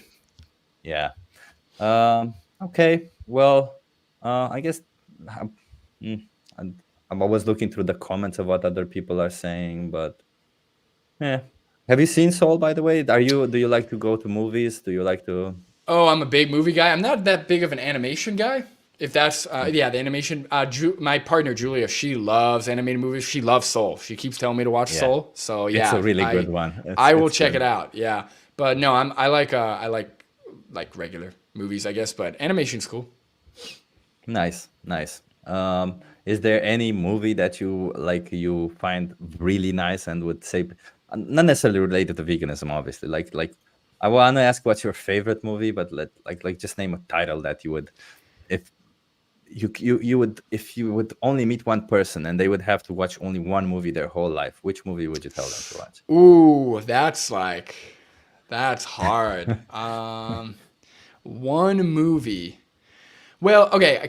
I'll because I categorize movies typically by directors because one movie's hard, but like if I had to pick one director and somebody watched their whole discography or like their whole filmography, I really like Paul Thomas Anderson. He did Punch Drunk Love. Ooh. I'm blanking on. Magnolia.